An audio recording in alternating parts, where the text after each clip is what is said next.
अनुराग की अभी नई नई शादी हुई थी। अनुराग अपनी शादी से बहुत खुश था। आखिर उसे जैसी बीवी चाहिए थी उसे ऐसी बीवी मिली। पर ये क्या, शादी के बाद अनुराग की बीवी नेहा किचन में काम कर रही होती है तो वो पसीने से बिल्कुल डूबी होती है, पर फिर भी उसने अपने सर पर पल्लू रखा हुआ था। ये देख अनुराग नेहा से बोलता है, अरे नेहा, इतनी गर्मी हो रही है, तुम पसीने में डूबी हुई हो, फिर भी सर पर पल्लू रखा हुआ है, हटा क्यों नहीं देती इसे? नहीं नहीं अनुराग जी, ये मेरा ससुराल है और ससुराल में बहुएं बिना पल्लू की नहीं रहती। मैं मैनेज कर लूंगी। आप बस डाइनिंग टेबल पर मेरा और खाने का इंतजार कीजिए। ठीक है, जैसी तुम्हारी मर्जी। इतना बोलकर अनुराग वहाँ से चला जाता है। अब इसी तरह से कुछ दिन बीत जाते हैं, पर नेहा अपने सर से पल्लू गलती से भी नहीं हटने देती। ऐसे ही एक दिन अनुराग नेहा के करीब आने की कोशिश करता है और उसके सर का पल्लू हटाने की भी। अनुराग जी, आप क्या करने जा रहे थे? मेरे माँ बाप ने मुझे ऐसे संस्कार नहीं दिए कि मैं अपने ससुराल में बिना पल्लू के घूमूं। नेहा, तुम कैसी पुराने जमाने की औरतों की तरह बात कर रही हो? जब तुम्हारा पति तुम्हारे साथ है तो तुम्हें सर पर पल्लू रखने की क्या जरूरत है? मेरे होते हुए तुम्हें इस घर में कोई कुछ नहीं कह सकता। मैं हूँ ना तुम्हारे साथ। अनुराग के लाख कोशिशों के बाद भी नेहा अपने सर का पल्लू नहीं हटाती। अब अनुराग नेहा से नाराज हो जाता है और इसी तरह से उन दोनों के बीच अनबन होनी शुरू हो जाती है। ऐसे ही कुछ महीने बीत जाते हैं और एक रात जब नेहा सो रही होती है। कितनी भोली बीवी मिली है मुझे, जो सोते हुए भी सर से पल्लू नहीं हटाती। सर से पसीना टपकता जा रहा है, पर ये नहीं कि सर का पल्लू हटा लूं। पर कोई बात नहीं, ये सो रही है, मैं खुद ही इसके सर से पल्लू को हटा देता हूँ। इतना बोलकर अब अनुराग खुद नेहा के सर का पल्लू हटा देता है और वो देखता है कि नेहा गंजी है। गंजी बीवी देखकर अनुराग के पैरों तले जमीन खिसक जाती है और वो बहुत जोर से चीखने लगता है। नहीं, मुझे इतना बड़ा धोखा मेरे घर वाले नहीं दे सकते। मेरी बीवी गंजी नहीं हो सकती। अनुराग की आवाज सुनकर अब नेहा की भी आँख खुल जाती है और वो देखती है कि अनुराग को उसकी सच्चाई का पता चल चुका है। तो ये वजह थी तुम्हारी, जो तुम हर समय सर पर पल्लू रखती हो, और इसलिए तुम मुझे अपने पास नहीं आने देती थी और ना ही अपने सर का पल्लू हटाने देती थी। और हटाने भी क्यों देती? तुम गंजी जो हो। हाँ अनुराग जी, मैं बचपन से ही गंजी हूँ। मेरे सर पर कभी बाल आया ही नहीं। हर कोई मेरा मजाक उड़ाता रहा, इसलिए मैंने अपने सर को हर समय ढक कर रखना ही सही समझा। मेरी शादी मेरे गंजेपन होने की वजह से हो नहीं रही थी, इसलिए मजबूरन मेरे घर वालों को आपसे ये सच छुपाना पड़ा। पर मेरे घर वालों ने आपकी माँ को सारी सच्चाई बता दी थी। वाह, एक और नया झूठ। अगर मेरे घर वालों को तुम्हारी सच्चाई का पता होता तो मेरे घर वाले मेरी शादी कभी भी तुम जैसी गंजी लड़की से नहीं करवाते। आधी रात में नेहा और अनुराग की बहस होने लगती है। उन दोनों के कमरे से आती आवाज सुनकर अब सुमित्रा की भी आंखें खुल जाती है और जब वो कमरे में आती है तो वो देखती है कि अनुराग को नेहा की सच्चाई का पता चल चुका है। माँ, अच्छा हुआ जो आप आ गई। देखिए, ये गंजी लड़की अपना झूठ छुपाने के लिए आप पर घिनौने इल्जाम लगा रही है। कहती है कि इसके गंजे होने की सच्चाई इसके माँ बाप ने आपको बता रखी थी। अनुराग का गुस्सा देखकर सुमित्रा डर जाती है और घर की शांति के लिए अनुराग से झूठ कहती है। नहीं बेटा, मुझे तो पता ही नहीं था कि हमारी बहू गंजी है। अगर मुझे पता होता कि नेहा बहू गंजी है तो मैं अपने इतने हैंडसम बेटे से इस गंजी लड़के की शादी क्यों करवाती? माँ जी, आप इतना बड़ा झूठ कैसे कह सकते हैं? बेटा, तू अब छोड़ना इन सारी बातों को। अब हमारे घर ये गंजी हो या बाल वाली, ये घर की इज्जत है। भूल जा पुरानी बातों को। और बेटा, जब टकला है तो बाल की खेती भी हो ही जाएगी। इतना बोलकर सुमित्रा अनुराग को शांत करवा कर वहाँ से ले जाती है। पर नेहा अपनी सास सुमित्रा का ये रूप देखकर बहुत हैरान होती है। अब नेहा अगले दिन अपनी सास से इस बारे में बात करती है और सुमित्रा उसे सारा सच बताती है। नेहा बहू, कई बार घर की शांति बनाए रखने के लिए इस तरह के झूठ कहने पड़ते हैं। अगर मैं उससे ये झूठ नहीं बोलती तो अनुराग गुस्से में अंधा हो जाता और ना जाने क्या कर बैठता। बस इसीलिए मुझे ये सब कुछ करना पड़ा। पर माँ जी, क्या अनुराग जी अब मुझे अपना पाएंगे? मुझे बहुत डर लग रहा है। बहू, समय हर जख्म को भर देता है। तू फिक्र मत कर, जैसे जैसे दिन बीतेंगे अनुराग तुझे अपना लेगा। सुमित्रा के समझाने पर नेहा भी सुमित्रा की बात मान जाती है। अब इसी तरह से कुछ महीने बीत जाते हैं पर अनुराग की नफरत कम नहीं होती और ऐसे ही एक दिन माँ कहाँ हो आप? देखो मैं आपके लिए नई बहू लेकर आया हूँ जिसके टकले पर आपकी उस गंजी बहू से ज्यादा बाल हैं। आपने तो उसे घर से नहीं निकाला, पर मैं अपने लिए अपनी पसंद की लड़की जरूर ले आया। आपने दूसरी शादी कर ली, पर क्यों?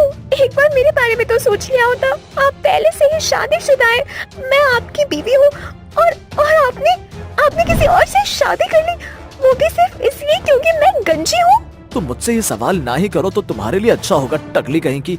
वैसे भी मैं तुम्हारी तरह धोखेबाज नहीं हूँ। मैं जो करता हूँ डंके की चोट पर करता हूँ। अब जाओ जाकर मेरी बीवी का गृह प्रवेश करवाओ, और डार्लिंग ये है तुम्हारी गंजी सौतन। अब बेचारी नेहा रोते हुए किचन में जाती है और अपने पति की लाई हुई अपने लिए सौतन का गृह प्रवेश करवाने की तैयारियां करने लगती है। पर ये सब कुछ सुमित्रा को रास नहीं आता और वह अनुराग को एक थप्पड़ लगाते हुए उससे कहती है, मुझे शर्म आती है तुझे अपना बेटा कहते हुए। अरे तेरी बीवी एक गरीब परिवार से है और एक हादसे में उसके बाल चले गए। उसके सर पर अब कभी बाल नहीं आ सकते, ये बात मुझे बहुत अच्छे से पता थी। पर मैंने तुझसे झूठ ये सोचकर कहा कि शायद समय के साथ तू अपनी बीवी को अपना लेगा, पर तूने क्या किया? तू अपनी गंजी बीवी के लिए सौतन ले आया। बीबी तुम्हारी माँ कितनी बुरी है, तुम्हारा बिल्कुल भी नहीं सोचती। तुम फिक्र मत करो, अब मैं आ गई हूँ, मैं तुम्हारा ख्याल रखूंगी। इस घर से कहीं नहीं जाऊंगी मैं। इतना बोलकर नेहा की सौतन घर में आ जाती है। पर समय के साथ अनुराग को अपनी गलती का पछतावा होता है। तो वहीं दूसरी ओर अनुराग की दूसरी बीवी कोई काम नहीं करती और न ही अनुराग पर ध्यान देती। तो वहीं नेहा इतना अत्याचार सहने के बाद भी अनुराग का ख्याल रखती है। ये देखकर अनुराग को अपनी गलती का अफसोस होता है और अनुराग की दूसरी बीवी मौका देखकर एक दिन घर छोड़कर भाग जाती है। जिसके बाद अनुराग अपनी पहली बीवी नेहा से माफी मांगता है और अपनी जिंदगी की एक नई शुरुआत करता है। सुमित्रा के 5 बेटे थे, जिसमें से सुमित्रा का सबसे छोटा बेटा उसका लाडला था। वो अपने आगे की पढ़ाई करना चाहता था, इसलिए विदेश चला गया और वहीं पर रहकर अपनी पढ़ाई पूरी करने लगा। बहुत जल्द एक एक करके सुमित्रा ने अपने चारों बेटों की शादी करवा दी थी।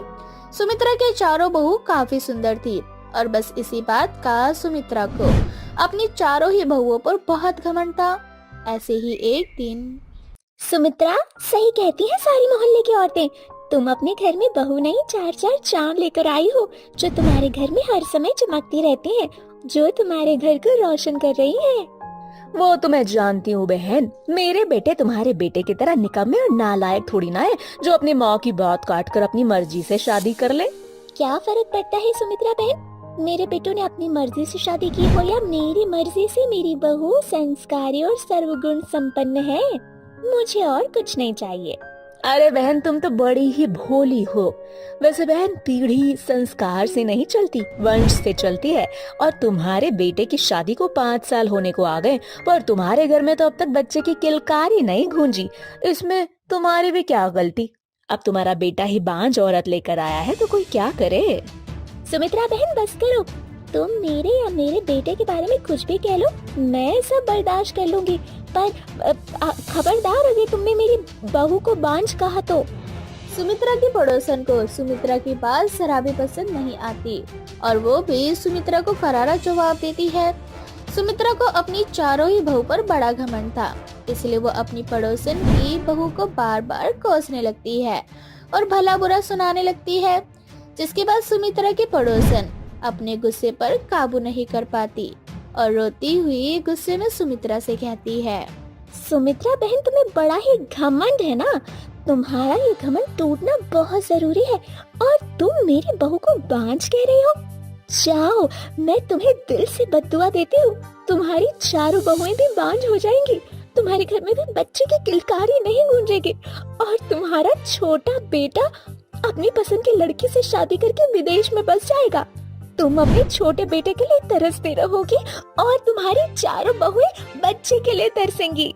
जैसे ही सुमित्रा की पड़ोसन सुमित्रा को श्राप देती है, वैसे ही सुमित्रा की सारी बहू वहाँ आ जाती है और सबसे बड़ी बहू आंचल ये बद्दुआ सुनकर अपनी पड़ोसन के सामने हाथ जोड़कर विनती करने लगती है, नहीं आंटी जी, हमारी सास की गलती की सजा हम चारों को मत दीजिए।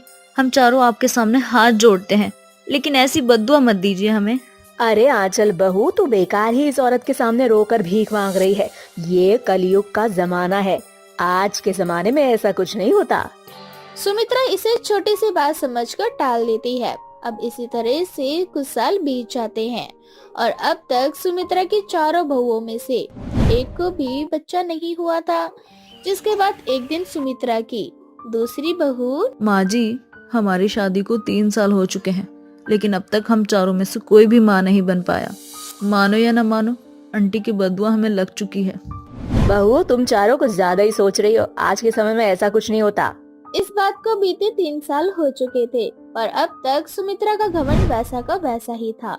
इसी तरह से कुछ दिन बीत जाते हैं और एक दिन प्रकाश का फोन आता है। माँ, तुम और भाभी कैसी हो? हम सब तो ठीक है बेटा, पर तू हमें ये बता कि तू घर कब आएगा? तू जब से विदेश गया है तब से एक बार भी विदेश से घर नहीं आया। क्या तुझे हम सबकी कोई याद व्याद नहीं आती? और पता नहीं तू ऐसी कौन सी पढ़ाई कर रहा है जो खत्म ही नहीं हो रही। माँ, मेरी पढ़ाई को खत्म हुए 1 साल हो चुका है, पर मेरा घर न आने का एक कारण है। मुझे डर लगता है अगर मैं नवनीत के साथ घर आया तो आप हमें घर से निकाल दोगी, क्योंकि नवनीत विदेशी है और मैंने एक विदेशी लड़की से शादी करके यहीं पर रहने का फैसला ले लिया है। क्या तूने शादी कर ली और घर में किसी को बताया तक नहीं? तूने अपनी माँ को भी इस बारे में बताना जरूरी नहीं समझा? मैं जानता था आप इसी तरह से नाराज होंगी, इसलिए मेरी कभी हिम्मत ही नहीं हो पाई कि मैं आपका सामना कर सकूं, आपको सच बता सकूं। आज भी सिर्फ नवनीत के कहने पर मैंने आपको फोन किया और अपनी शादी के बारे में बताया। अब तो तू बीवी का गुलाम हो गया है। तेरी बीवी बोलेगी तो ही तू माँ से बात करेगा। ऐसी बात नहीं है, मैं आपकी बहुत इज्जत करता हूँ। अगर तू मेरी इतनी इज्जत कर रहा होता तो तू अपनी मर्जी से शादी नहीं करता। मैं तेरी इस शादी को नहीं अपनाती और ना ही तेरी इस बीवी को। इसीलिए आइंदा से तू मुझे कभी फोन कॉल मत करना। मेरे लिए मेरे एक बेटे बहू मर चुके हैं। इस तरह से सुमित्रा अपने सबसे छोटे बेटे से अपना रिश्ता तोड़ देती है।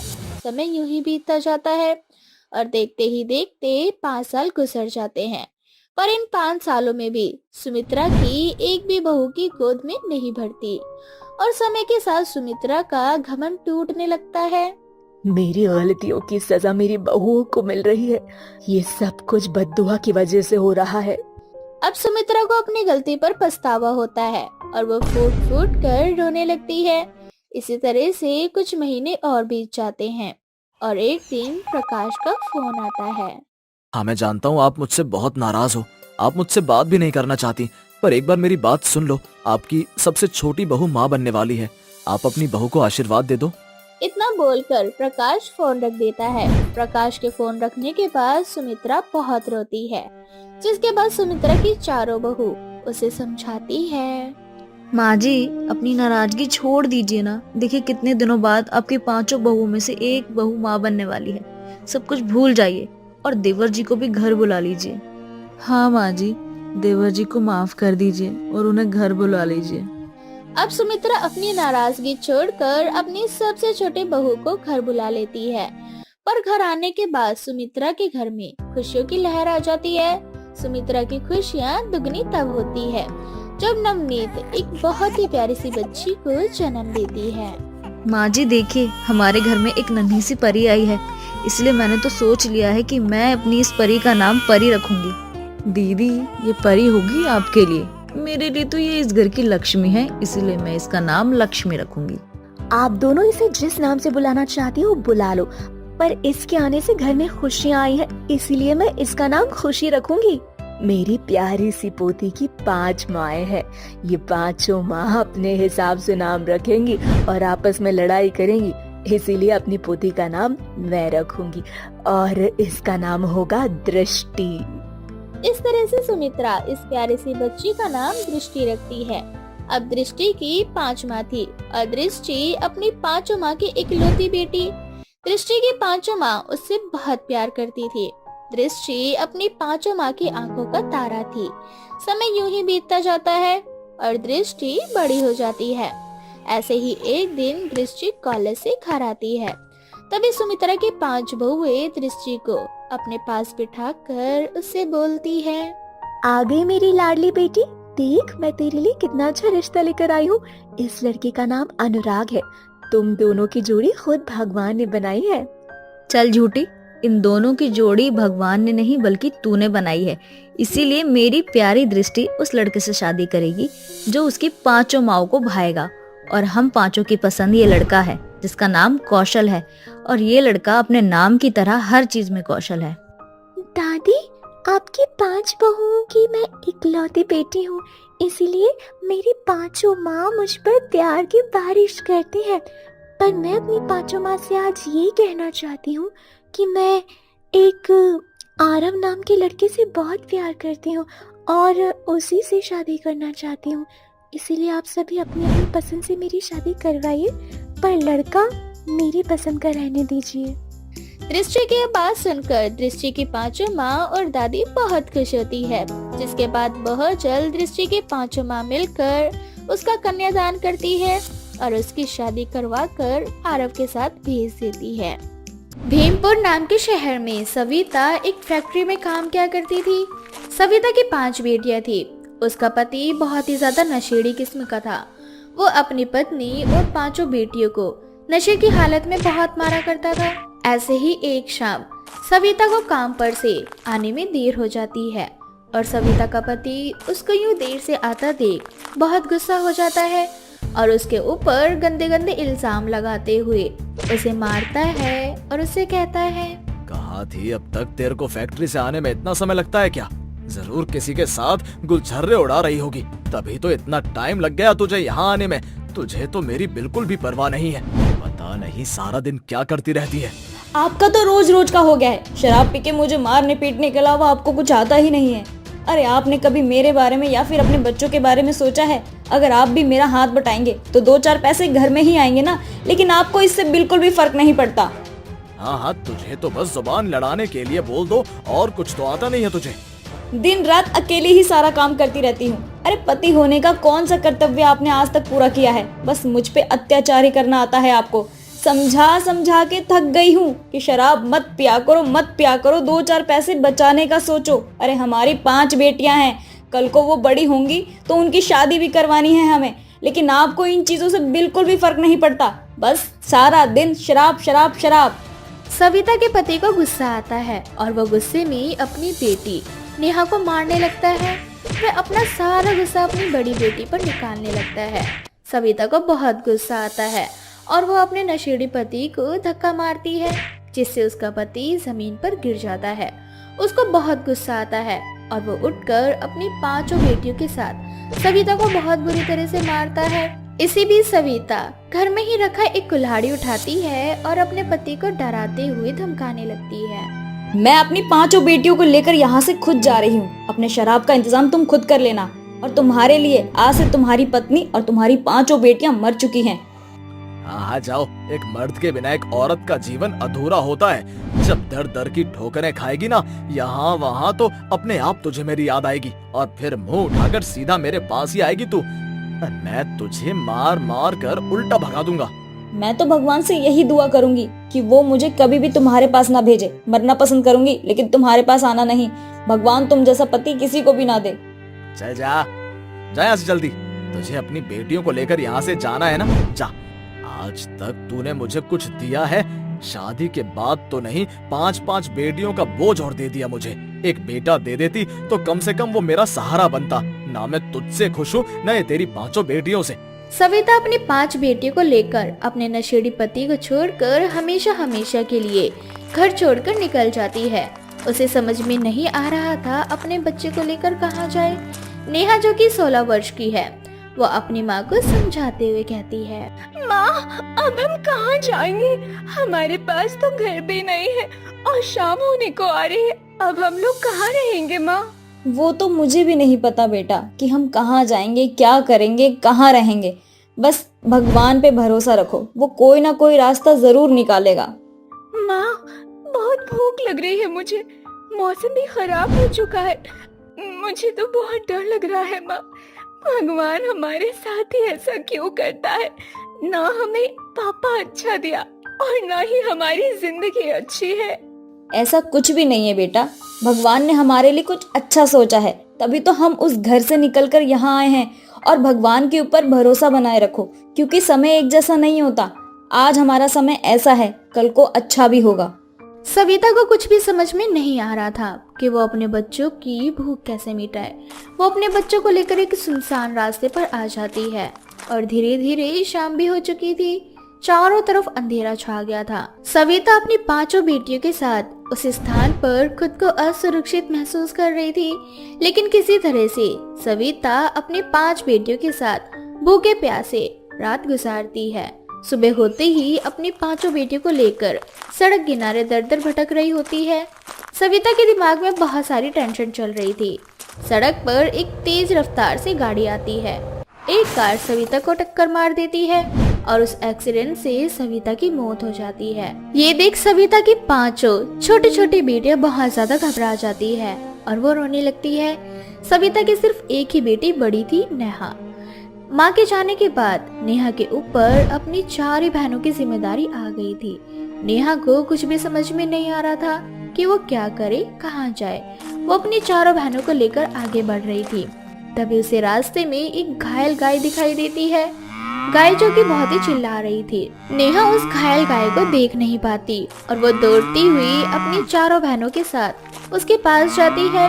तभी नेहा उसके घाव को छूती है और कहती है, हे भगवान, हम इंसान तो इस दुनिया में परेशान है ही, साथ ही ऐसे बेजुबान जानवर भी बहुत ज्यादा परेशान है। इसकी चोट ठीक करना जरूरी है, वरना ये बेचारी फिर चल नहीं पाएगी।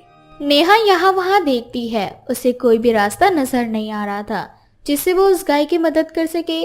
उसे एक नदी दिखाई देती है। वो 2 बड़े बड़े पत्ते तोड़कर उनको जोड़कर पानी पीने योग्य बनाती है और उसमें पानी भर कर लेकर आती है और उस गाय को पिलाती है। फिर उसके चोट पर बार बार हाथ फेर रही होती है। उस गाय की चोट देखकर नेहा को बहुत बुरा लगता है और वो रोने लगती है। तभी वो गाय नेहा से कहती है, मत रो मेरी बच्ची, सब ठीक हो जाएगा और मुझे कोई चोट नहीं लगी। मेरे दर्द को देखकर तुझे रोना आ गया। ये देखकर मेरा मन बहुत ज्यादा भावुक हो गया। मैं यहाँ बहुत देर से इस चोट के साथ बैठी थी, लेकिन यहाँ आता जाता कोई भी व्यक्ति मेरी चोट की तरफ अपनी नजर उठाकर नहीं देखता। लेकिन तू इतनी छोटी सी उम्र में अपनी 4 बहनों को लेकर दर दर भटक रही है और जब तूने मेरी चोट देखी तो तुझसे रहा नहीं गया। ये क्या आप बोल सकती हैं? हाँ, क्योंकि मैं जादुई गाय हूँ और यहाँ मैं अक्सर अच्छे लोगों की तलाश करती हूँ और आज मैंने अच्छे लोगों की तलाश में तुम्हें पाया। तुम बहुत अच्छी हो बेटा।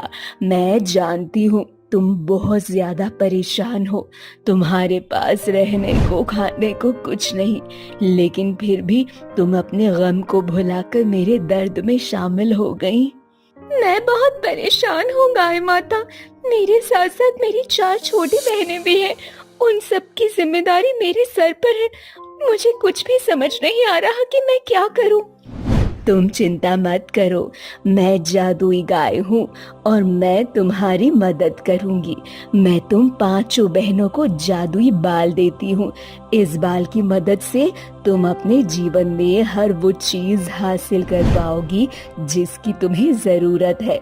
बस इस बात का ध्यान रखना बच्चे, कभी भी इस जादुई शक्ति का घमंड मत करना और ना ही इसका गलत उपयोग, क्योंकि जैसे ही ये जादुई शक्तियाँ अहंकार और गलत इस्तेमाल में आती हैं, वैसे ही इसकी शक्तियाँ निष्क्रिय हो जाती हैं। गाय अपनी जादुई शक्ति से नेहा और उसके 4 बहनों के साथ उन सबके सिर के बाल जादुई कर देती है और वो गाय कहती है, तुम्हें जब भी जरूरत हो तुम्हें 3 बार ये मंत्र बोलना है, ओम क्लीम जादुई बालेहा नमः। इस मंत्र को बोलने के बाद तुम्हें जो कुछ भी चाहिए होगा तुम इन जादुई बालों से मांग सकती हो और भविष्य में हर गरीब और जरूरतमंद की मदद करना इस जादुई शक्ति से।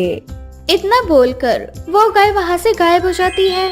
नेहा अपनी 5 बहनों के साथ मिलकर 3 बार वो मंत्र बोलती है और मंत्र बोलने के बाद अपनी जरूरत की चीजें उस जादुई बाल से मांग लेती है। ऐसे ही समय बीतता जाता है। धीरे धीरे जादुई बाल की मदद से वो अपना एक सुंदर सा घर रहने के लिए बना लेती हैं और उसमें उनकी जरूरत के सामान भी होते हैं। वो सभी चीजें मांग लेती है। धीरे धीरे जादुई बाल की मदद से हर गरीब और जरूरतमंद इंसानों की वो मदद भी करती हैं और इस तरह से नेहा अपने साथ साथ अपनी चारों बहनों को पढ़ने के लिए स्कूल में भी भेजती है और हंसी खुशी अपने जीवन में आगे बढ़ती है।